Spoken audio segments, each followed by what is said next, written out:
வணக்கம். ஜூலை 29 ஒரு முக்கியமான நாள். என் ஹீரோவோட பர்த்டே. யார் எப்படி வேணா சொல்லட்டும், என்ன நெகட்டிவ் நியூஸ் வேணாலும் இருக்கட்டும், மனுஷன் காசை என்ன சம்பாதிக்கணும், அதாவது ஷேர் மார்க்கெட்ல கட்ஸ் இருக்கணும், கால்குலேட்டட் கட்ஸ் இருக்கணும்ன்ற கற்றுக் கொடுத்த ஆள். இந்திய பங்கு சந்தையை பெரட்டி போட்ட ஆள் ஒன்று. அண்ட் இருக்கிற லூப் ஹோல்ஸ் எல்லாம் எப்படியெல்லாம் யூஸ் பண்ண முடியும், அதாவது லீகலா இல்லீகல் விஷயத்தை எப்படி பண்ணாருன்றதுக்கு ஒரு பெஸ்ட் எக்ஸாம்பிள். நிறைய பேர் இவரை திட்டலாம், ஆனால் இவரால் அழிஞ்சு போனதோட இவரால் சம்பாரிச்சவங்க தான் ஜாஸ்தி இருக்கிறாங்க. ஹர்ஷத் மேத்தா 29th ஜூலை 1954 அவரோட பிறந்த நாள். இன்னைக்கு 70 வருஷம் ஆகுது. மனுஷன் 31st டிசம்பர் 2001 இறந்தாரு. அதில் நிறைய மர்மங்கள் இருக்கு, நிறைய விஷயங்கள் அதோட க்ளோஸ் ஆச்சு. இன்ஃபேக்ட் ஆஸ் லேட் ஆஸ் 2019 வரைக்கும் அவங்களோட கேஸ் நடந்துகிட்டு இருந்துச்சு. அவர் மேலே ஃபைல் பண்ண கேஸ், நிறைய கேஸுகள் நடந்துகிட்டு இருந்துச்சு. நம்ம அந்த டீட்டெயில்ஸ்குள்ளே போக வேணாம். அவர் எவ்வளோ நல்லவர் இல்லை எவ்வளோ கெட்டவருன்றது நம்ம அந்த டீட்டெயில்ஸ்குள்ளே போனோம்னா, எஸ் ஹி ஆப்ரேட்டட் த ஸ்டாக்ஸை மேனிப்புலேட் பண்ணார் அண்ட் சொல்லி பண்ணார். அடுத்த பிறந்த நாள்ல இதை 10x சொல்லி பண்ணாரு. இன்ஃபேக்ட் இன்னைக்கு செக்யூரிட்டி மார்க்கெட்ல, அது பாண்ட் மார்க்கெட்டா இருக்கட்டும் இல்லை நம்ம ஸ்டாக் மார்க்கெட்டா இருக்கட்டும், இதுல இந்த அளவுக்கு ரெகுலேஷன்ஸ் வந்ததுக்கு one of the reasons, right? சரி, நம்ம அந்த டீட்டெயில்ஸ்க்குள்ள ஜாஸ்தி போக வேணும். ஒன்று. ரெண்டாவது, ரெண்டு காமன் எனக்கும் அவருக்கும். அவர் 1991 இந்தியாவோட ரிஃபார்ம் வந்தப்போ அவர் சொன்னார், காசு போடுறா, இந்தியாவில் சம்பாதிக்கிற மாதிரி உலகத்தில் வேற எங்கேயும் சம்பாதிக்க முடியாதுன்னு சொல்லிட்டு இருந்தார். நான் 2019 இதே டயலாக் தான் நான் சொல்லிட்டு இருக்கேன். இந்தியாவில் சம்பாதிக்கிற மாதிரி உலகத்தில் வேற எங்கேயும் சம்பாதிக்க முடியாதுன்றது நான் சொல்லிட்டு இருக்கேன். அண்ட் ப்ரூவ் லாஸ்ட் 9 இயர்ஸா உலகத்தில் வேற எங்கேயுமே நடந்ததில்லை, இந்தியன் ஹிஸ்ட்ரியிலையும் நடந்ததில்லை. கண்டினியூஸா பாசிட்டிவா வருஷம் க்ளோஸ் ஆகிட்டு வருது நிஃப்டி. 10th இயர் இந்த வருஷமும் அப்படிதான் இருக்குன்றதை நம்ம எதிர்பார்க்கலாம். இருக்கு, இன்னும் ஒரு 4 மாசம் இருக்கு, எதுவும் பெருசா நடந்துடக்கூடாது. ஒன்று. ரெண்டாவது, 26th ஜூலை 1985 ஒரு பெரிய லேண்ட்மார்க்னு சொல்லலாம். ஒரு இந்தியாவோட ஹிஸ்டரியில ஒன் ஆஃப் தி மேஜர் லேண்ட்மார்க்னு சொல்லலாம். டைட்டன் நம்ம ஹோசூர்ல ஓப்பன் பண்ணாங்க. அண்ட் 40 வருஷம் ஆகுது. 26th இது ஏன் இன்னைக்கு சொல்றேன்னா, அன்னைக்கு சொல்றது மறந்துட்டேன். In fact one of my clients and wellwishers, student, investor mister Madhavan, அவர் அந்த எனக்கு ஷேர் பண்ணியிருந்தார். அவர் டைட்டனில் ஒர்க் பண்ணிட்டு இருக்காரு, ஹோசூரில் ஒர்க் பண்ணிட்டு இருக்காரு பல வருஷமா. I think close to about 20 இயர்ஸாக அங்கே ஒர்க் பண்ணிட்டு இருக்காரு. அவர் அதை பற்றி சில டீட்டெயில்ஸ்லாம் அனுப்பியிருந்தார். ஒன்று, எல்லாருக்குமே டைட்டன்னா வாட்சை பற்றி தெரியும், டைட்டன்னா தனிஷ்க் கோல்டை பற்றி தெரியும். இப்போ கோல்டுலேயே அவங்க மல்டிபிள் பிராண்ட்ஸ் எடுத்துகிட்டு வந்திருக்காங்க, நிறைய பிராண்ட்ஸ் எடுத்துகிட்டு வந்திருக்காங்க. 18 கேரட் 16 கேரட் அது மாதிரிலாம் எடுத்துகிட்டு வந்திருக்காங்க. ஒன்று. ரெண்டாவது, நிறைய பேர்த்துக்கு தெரியாத விஷயம், அவங்க ப்ரிசிஷன் இன்ஜினியரிங்கில் இருக்கிறாங்க. மைன்யூட்டாக பண்ணக்கூடிய இன்ஜினியரிங் ப்ராடக்ட்ஸ், மெயினாக ஏர்கிராஃப்ட்ஸில் இருக்கிற சில எக்யூப்மெண்ட்ஸ் எல்லாம் அவங்க பண்ணுறாங்க. இதெல்லாம் it requires high skill and high precision. And ரீசெண்டாக நீங்கள் எடுத்துக்கிட்டிங்கன்னா, it's not part of Titan, but இங்கே தான் டிசைன் பண்ணதாக பேசப்படுது. எனக்கு தெரியல எவ்வளோ தூரம்னு. நான் டாட்டாவில் நிறைய டிசைனிங் குரூப்ஸ் இருக்குது, எஸ்பெஷலி டாட்டா எல்எக்ஸி. அவங்க டிசைனிங்கில் ஸ்பெஷலைஸ் ஆனவங்க. நம்ம ஐஃபோனோட கவர், ரைட்? ஐஃபோன் கவரில் என்னடா அப்படி இருக்குன்னு சொன்னால், iPhone cover is one of the highly precision design. So அந்த டிசைனில் டாடா குரூப் இன்வால்வ் ஆனாங்க. But I don't know how far Titan involve ஆச்சுன்னு. பட் இங்கேருந்து நாலேஜ் பேஸ் ஷேர் பண்ணுறாங்களே. ஆஃப்லேட் நீங்கள் எடுத்துக்கிட்டிங்கன்னா, அதாவது டாடா குரூப்புக்கு உள்ளாரியே இன்டர்னலி ஒரு குரூப்புக்கும் இன்னொன்று குரூப்புக்கும் நிறைய கோஆப்ரேஷன்ஸ் வந்துச்சு. எஸ்பெஷலி நம்ம தலைவர் நம்ம ஊரில் சேர்மேன் ஆனதுக்கப்புறமா டாடா சன். ஸோ யாருன்றது நீங்களே கொஞ்சம் ஆராய்ச்சி பண்ணீங்க. சரி, நம்ம இப்போ நிஃப்டிக்கு போயிடலாம். இன்னைக்கு நிஃப்டி ஒரு நல்ல ஒரு ஆட்டம். நம்ம எதிர்பார்த்த அந்த 25,000 0.25 அது மட்டும்தான் தொடல. அப்படி போய் அழகாக 25,000 அது 24,999.75 போயிட்டு அங்கே வந்து ரிட்டர்ன் வந்துச்சு. ரிட்டர்ன் வந்ததுக்கு வந்து நிறைய காரணங்கள் உண்டு. அதே மாதிரி பேங்க் நிஃப்டி இன்னைக்கு எடுத்துக்கிட்டிங்கன்னா close to about 141 points intraday swing, ஹைக்கும் லோக்கும். நிஃப்டியை பொறுத்த வரைக்கும் 241 பாயிண்ட்ஸ். நீங்கள் வந்து கால் சைட்லேயும் செம்ம ப்ராஃபிட், புட்டு சைட்லேயும் செம்ம ப்ராஃபிட் இன்னைக்கு. அண்ட் ரெண்டுமே வந்து 10xல இருந்துச்சு. சரி, நம்ம மெயின் மேட்டருக்கு வரலாம். ஏன் இந்த ஒரு ஸ்விங்? பயம்.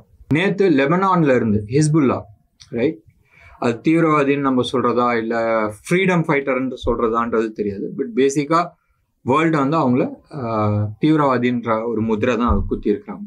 அவங்க அடித்த மிசைலில் ஒரு ஃபுட்பால் கிரவுண்டில் விழுந்து இஸ்ரேலில் ஒரு 10 பேர் இறந்துட்டாங்க. சாதாரணமாகவே அவன் பரட்டி அடிப்பான். இது வேற கிரவுண்டில் சில்ட்ரன்ஸ் அண்ட் லேடிஸ் வந்து இறந்துருக்குறாங்க. நிச்சயமாக வச்சு பொழப்பாங்க. ஒன்று, இவ்வளோ நாள் எதிர்கட்சி ஆளும் கட்சியை, இஸ்ரேலில் இருக்கிற ஆளும் கட்சியை வந்து திட்டிகிட்டு இருந்தாங்க, நீ வந்து ஹேண்டில் சரியா பண்ணல, இது பண்ணலன்னு. எதிர்கட்சியும் இப்போ வந்து சேர்ந்து சொல்கிறாங்க, டே பிரிஞ்சு மேய்ஞ்சிடணும், லெபனான்ற ஒரு கண்ட்ரி இருக்கக்கூடாதுன்ற லெவலில் வந்து பேசிகிட்டு இருக்காங்க. டெஃபினட்டாக வந்து நாளைக்கு வந்து ஒரு நியூக்ளியர் பாம்பு போட்டாலும் அதிசயப்படுறதுக்கு ஒன்றும் கிடையாது. Israel is all out war, right. And இது வந்து எப்படியாச்சும் அந்த ஏரியாவோட அப்படியே அடக்கலான்னு பார்க்குறாங்க, விட மாட்டேங்கிறாங்க. ஈரான் வந்து கொளுத்தி விட்டு போட்டுக்கிட்டே இருக்கிறாங்க. அண்ட் இது வந்து வெடிக்கிறதுக்கான சான்சஸ் இருக்கு. 1967 ஐ திங்க் டேட் கரெக்டுன்னு நினைக்கிறேன். 6 நாளில் ஒரு 8 நாடை சுற்றி இருக்கிறவங்க வந்து அட்டாக் பண்ணதை முடிச்சிட்டாங்க. ஸோ அவங்க வந்து லார்ஜ் ஸ்கேல் வாரில் வந்து மோர் ஸ்பெஷலைஸ் ஆகிருக்கிறாங்க. ஏன்னா அவன் சுற்றி இருக்கிறது வந்து அவனுக்கான எதிரிங்க. ஸோ டெஃபினெட்லி அது மாதிரி வாரில் வந்து அவங்க ஸ்பெஷலைஸ் ஆகிருக்காங்க. லிமிட்டட் வார்லேயும் அவங்க வந்து specialise ஆகிருக்கிறாங்க.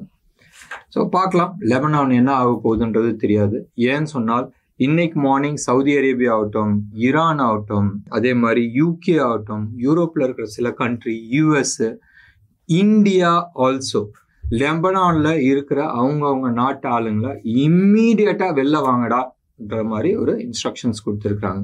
So that means inevitable, தவிர்க்க முடியாத ஒரு சூழ்நிலையில் இருக்க போகுது. காசா இன்னம்லாம் வந்து சில்லற மேட்டராக இருக்க போகுது, லெபனான் வந்து பெரிய மேட்டராக இருக்க போகுது. நம்ம பார்க்க வேண்டியது வந்து ஏமனில் இருக்கிற ஹூத்தி ரெபல்ஸ் அவங்க எப்படி ரியாக்ட் பண்ண போகிறாங்கன்றது பார்க்கணும். ஸோ இந்த சைடு வந்து காசா இருக்குது, ரைட், ஹமாஸ் வந்து சண்டைப்படுது. இந்த சைடு மேலே வந்து லெபனான் இருக்குது, அந்த சைடு ஏமன் இருக்குது, ஹூத்தி ரெபல்ஸ். இதுக்கு நடுப்புற இன்னொன்று ஒரு தலைவர் வந்து குதிச்சிட்டு இருக்காரு, டர்க்கி பிரசிடென்ட் வந்து சொல்லிட்டு இருக்காரு, நான் பூந்து அடிப்பேன் இஸ்ரேல்லன்னு. அவர் வந்து நேட்டோவில் இருக்கிறாரு, ரைட். நேட்டோவில் இருக்கிற ஒரு மெம்பரை வந்து நான் இஸ்ரேலுக்குள்ள ஏன் படையை அனுப்புவேன், நாங்கள் பூந்து அடிப்போன்ற மாதிரி சொல்லிட்டு இருக்காரு. தெரியல, இதை வந்து கான்ஃப்ளிக்ட் வந்து அப்படியே பெருசாகிறதுக்கான எல்லா அறிகுறியும் காட்டிட்டு இருக்கு. இதை வந்து அடக்கி வாசிக்கணுன்றது யூஎஸ் ஆகட்டும் இல்லை இங்கே சவுதி அரேபியா ஆகட்டும் அவங்க வந்து விளாண்டுட்டு இருக்காங்க. எனிவே இதுதான் வந்து மெயின் ரீசன் இன்னைக்கு வந்து மார்க்கெட் வந்து ஒரு உச்சத்தை பார்த்துட்டு கீழே வந்தது. நீங்கள் எடுத்து பார்த்தீங்கன்னா எஃப்ஐஐஎஸ் வந்து இன்னைக்கு 2475 crores, ரொம்ப நாள் கழிச்சு 2500 கோடி பக்கமும். நம்ம ஆளுங்க என்ன பண்ணுவாங்க, அவன் விற்றா நம்ம வாங்கிடுவோம். 5665 கோடிக்கு வாங்கியிருக்கிறாங்க. நீ எவ்வளோ விற்றுருக்கியோ அதுக்கு டபுளுக்கு மேலே வந்து வாங்கியிருக்கிறோம். நல்ல விஷயங்கள் ஒன்று. ரெண்டாவது வந்து மார்க்கெட்டில் ஹெவியாக கேஷ் இருக்குன்றது நான் சொல்லிட்டு இருக்கேன். ஒன்று. ரெண்டாவது நீங்கள் எடுத்து பார்த்தீங்கன்னா ஓலா, ரைட், ஓலாவோட எலக்ட்ரிக் பைக்கோட ஐபிஓ வருது 2ஆம் தேதி இன்னைக்கு. சூப்பர் டூப்பராக இருக்குன்றது எல்லாருமே எதிர்பார்க்குறாங்க. க்ளோஸ் டு அபவுட் $700 million வந்து வராங்க. ஸோ ஆல்மோஸ்ட் ஒரு 6,800-6,700 crores வந்து ஐபிஓ சைஸாக இருக்கும். ஒன்று. ரெண்டாவது, அவங்க வந்து ஒரு புத்திசாலித்தனமான மூவ் பண்ணுறாங்க. ஒன்று, அவரே ஓலாவோட ஓனரே வந்து அவரோட ஷேரை வந்து டைல்யூட் பண்ணுறாரு. ஒன்று. ரெண்டாவது வந்து அவங்க கம்பெனியில் இன்வெஸ்ட் பண்ண சில வெஞ்சர் கேபிட்டலிஸ்ட், ரைட், அவங்களா கூட வந்து அவங்களோட பொசிஷனை வந்து எக்ஸிட் பண்ணுறாங்க. ஓலாவை பொறுத்த வரைக்கும் மற்றது எல்லாமே எடுத்துக்கலாம். எப்பயுமே வந்து ப்ரொமோட்டர்ஸ் ப்ளஸ் இந்த வெஞ்சர் கேபிட்டல் அவங்க வந்து எக்ஸிட் பண்ணுறாங்கன்னு சொன்னால் அது வந்து சாதாரணமாக நெகட்டிவ் நியூஸ் தான். ஏன்னு சொன்னால் அவங்க எப்பயுமே வந்து ஒரு உச்சத்தில் எடுத்துகிட்டு போய் தான் தள்ளி விடுவாங்க. அதை வந்து ஜொமேட்டோ எடுத்துங்க, இல்லை நம்ம பேடிஎம் எடுத்துங்க, இல்லை நம்ம தமிழ் மேட்ரிமோனி எடுத்துங்க, வரிசையாக நிறைய ஸ்டாக் இதை வந்து பண்ணலாம். வெஞ்சர் கேபிட்டல் நம்ம ஜஸ்ட் டயல் எடுத்துங்க. வெஞ்சர் கேபிட்டல்ன்றது உள்ளே இருக்கிறவங்க எப்பயுமே சாதாரணமாக ஒரு இன்வெஸ்ட்மெண்ட் பண்ணிட்டு ஒரு 5-6 வருஷத்துல வந்து வெளியில வருவாங்க. இப்போ ரீசெண்டாக சில வெஞ்சர் கேபிட்டல் இன்வெஸ்ட் பண்ண சில கம்பெனிஸ் நிறைய பிரச்சனை ஆயிடுச்சு. நம்ம வந்து Cars24 ஆகட்டும், ஐ திங்க் Cars24 ஒரு ப்ராப்ளம் வந்துச்சு. Byju's, poster boy of venture capital in India, அவரது வந்து கம்பெனி என்னாச்சு, ரைட்? நல்ல உச்சத்தில் இருந்தார் தலைவர். வந்து 2022 ஐபிஓ வந்திருந்தால் இன்னைக்கு வந்து அவர் எஸ்கேப் ஆயிருப்பாரு. இன்னைக்கு அவரோட தோலை உரிச்சு உப்பகண்டம் போட்டாங்க. ஸோ ஓலா அதே மாதிரியா கேட்டால் ஒரு விதத்துல வந்து நம்ம எடுத்துக்கலாம். ஓலா ஒரிஜினலா வந்தது வந்து கால் டாக்ஸி விஷயத்துல வந்தாங்க. ஒன்று, ஊபரை வந்து சேலஞ்ச் பண்ணாங்க. ஓலாவில் நிறைய விஷயங்கள் இருக்கு, அதுக்குன்னே தனி வீடியோ ஒன்று பண்ணலாம், அப்புறமா இருக்கட்டும். பட் இந்த மேட்டருக்கு வரலாம். ஓலாவை பொறுத்த வரைக்கும் அவங்க போட்டிருக்க அந்த scooter, right, one of the largest factory in the world. போடும் போதே தலைவர் ஸ்ட்ரெயிட்டாக 6 லட்சம் வண்டிக்கு வந்து ப்ரொடக்ஷன் கெப்பாசிட்டியோட போட்டார். ஒன்று, வந்த வருஷமே வந்து நினச்சி பாருங்களா, ஒரு பெரிய லெவலில் அட்வர்டைஸ்மெண்ட் இல்லாதே நம்பர் 1 பொசிஷனுக்கு வந்தாச்சு. யூரோப்புக்கு எக்ஸ்போர்ட் பண்ணுறதுக்கு ரெடி ஆகிட்டாங்க. ஆஃப்ரிக்கா சைடில் நிறைய எக்ஸ்போர்ட் பண்ணிட்டு இருக்காங்க. And they are the leaders with respect to scooters. ஒன்று. ரெண்டாவது, அவங்க வந்து ஓன் பேட்டரி ஃபேக்ட்ரி போட்டுட்டு இருக்காங்க. மூணாவது, அவங்க ஓன் எலக்ட்ரிக் கார் மேனுஃபேக்சரிங்கான வேலை நடந்துட்டு இருக்கு. அந்த factory is going to be the world's largest factory. டெஸ்லாவை தூக்கி சாப்பிட்றாங்க. அதே மாதிரி இந்த BYD சைனால இருக்கிற அந்த ஃபேக்டரியை வந்து தூக்கி சாப்பிட்றாங்க. அப்போ நினைச்சு பாருங்களா, what is the vision. So வாழ்த்துக்கள். ஓலாவோட ஐபிஓ நிச்சயமா வந்து ஒரு மச் ஆன்டிசிபேட்டட் இதாக இருக்கும். பயங்கரமா ஓவர் சப்ஸ்கிரிப்ஷன் ஆகும். ரெண்டாவது விஷயம் எடுத்துக்கிட்டிங்கன்னா, அவங்களோட வேல்யூவேஷன் வந்து somewhere close to about 4.2 to 4.5 billion dollars இருந்துச்சு. அதை வந்து அவர் குறைச்சி $4 பில்லியன் வந்து எடுத்துட்டு வந்திருக்கிறாரு. அவரோட ஐடியா வந்து என்னன்னா, மார்க்கெட்ல let's go on discount, right? மார்க்கெட்ல நான் ப்ரைஸ் ஏற்றிக்கிறேன், பட் மக்கள் உள்ள இன்வெஸ்ட் பண்றவங்க சம்பாதிக்கிட்டோன்ற ஒரு நல்ல எண்ணத்துல பண்ணிட்டு இருக்காங்க. அது நல்ல எண்ணமா இல்லை சைஸ், பெரிய சைஸ், ஐபிஓ சைஸ் பெருசு, அந்த பயத்துல வந்து அவங்க பண்றாங்களான்றது பார்க்க வேண்டிய ஒரு விஷயம். இன்னைக்கு இந்தியா விக்ஸ் வந்து 5.74% வந்து ஏறி இருக்கு. ஃபார் 12.94 பாயிண்ட்ஸ்க்கு வந்து போயிருக்கு. யூஎஸ் மார்க்கெட் ஃபிளாட் பாசிட்டிவா இருக்கு. ஃபிளாட் பாசிட்டிவா இல்லை, ஓரளவுக்கு பாசிட்டிவா இருக்கு. கோல்டை பொறுத்த வரைக்கும் ஏறணுமா தெரியாத ஒரு $13 ஏறி நிற்குது. அண்ட் இந்தியாவில் கோல்டு சில்வர்லாம் அதே லெவலில் தான் நிற்குது. கோல்டை பொறுத்த வரைக்கும் 7,100 ருபீஸில் வந்து நிற்குது. இது வந்து 24 கேரட் ஹோல்சேல் ரேட் கோல்டு. சில்வரை பொறுத்த வரைக்கும் 84,400 999 குவாலிட்டி சில்வர் இருக்கு. இது வந்து அகெயின் ஹோல்சேல் ரேட் சில்வர். ருப்பியை பொறுத்த வரைக்கும் 83.75 அந்த லெவலில் தான் வந்து ட்ரேட் ஆகிட்டு இருக்கு. ஸோ அது அந்த அந்த அந்த ஹையர் பேண்ட் சைடில் தான் வந்து நின்றுட்டு இருக்கு. இன்னைக்கு வந்து மார்க்கெட்டை பொறுத்த வரைக்கும் ஆல்மோஸ்ட் எல்லா செக்டாருமே வந்து பாசிட்டிவாக இருந்துச்சு, except for telecom, cement and technology. இன்னைக்கு வந்து மேஜர் நம்ம எடுத்துக்கிட்டோம்னு சொன்னால் மீடியா வந்து செம்ம பாசிட்டிவாக இருந்துச்சு. மெயின்லி பிகாஸ் ஆஃப் 2 ஸ்டாக் தான் அதில் மெயினாக எடுத்துக்கிட்டோம்னா. ஒன்று வந்து சன் டிவி, இன்னொன்று வந்து பிவிஆர். அதே மாதிரி டெக்ஸ்டைல் ஸ்டாக்ஸும் வந்து நல்லா இருந்துச்சு. Oil and natural gas super டூப்பராக இருந்துச்சு. நெகட்டிவ்னு எடுத்துக்கிட்டோம்னு சொன்னால் சிமெண்ட்ல வந்து அல்ட்ராடெக் இன்னைக்கு வந்து 1.4 தலைவர் ஒரு புது கம்பெனி வாங்கிட்டாரு. புது கம்பெனியில் நம்ம ஒரு சரக்கை வாங்கிட்டாரு, இந்தியா சிமெண்ட்ஸ். நம்ம வந்து இவனை தூக்க போறான்னு நினைச்சிட்டு இருந்தோம். முதல் அல்ட்ராடெக் வந்துச்சு, இவங்க இவ்வளோ % வாங்கி இருக்கிறாங்கன்றது இன்னைக்கு கன்ஃபார்ம் பண்ணிட்டு மொத்தமாக வந்து டேக் ஓவர் பண்ணிட்டாங்க. இப்போ வந்து ஓப்பன் ஆஃபர் கொடுப்பாங்க. அந்த ஓப்பன் ஆஃபர் 390 ருபீஸ். நீங்க நினைச்சு பாருங்களா, ஒரு 1.5 மாசத்துக்கு முன்னாடி இந்தியா சிமெண்ட்ஸ்க்கான இலக்கு 380 ருபீஸ் நம்ம வந்து கொடுத்துருந்தோம். 380 ரூபா நம்ம வந்து கொடுத்துருந்தோம். அல்ட்ராடெக் வந்து இப்போ அவங்க வந்து ஆஃபர் பண்றது வந்து 390 ருபீஸ். ஸோ சில டார்கெட்ஸ், இது வந்து மேத்தமெட்டிக்கல் ஃபார்முலா. நான் வந்து அவங்க வந்து எனக்கு ஃபேக்ஸோ இல்லை மெயிலோ வந்து ஃபோன் பண்ணி அனுப்பல. ஒன்று. ரெண்டாவது, திஸ் இஸ் நேச்சர். இதான் வந்து இயற்கை. எங்களோட திங்கிங் ஆர் இந்த மேத்தமேட்டிக்கல் ஃபார்முலாவோட திங்கிங் ப்ளஸ் அவங்களோட திங்கிங் இதாக தான் இருக்கும். அவங்க வந்து ஃபண்டமெண்டலில் அரைவ் பண்ணாங்களா இல்லை டெக்னிக்கலில் அரைவ் பண்ணாங்களான்றது தெரியாது.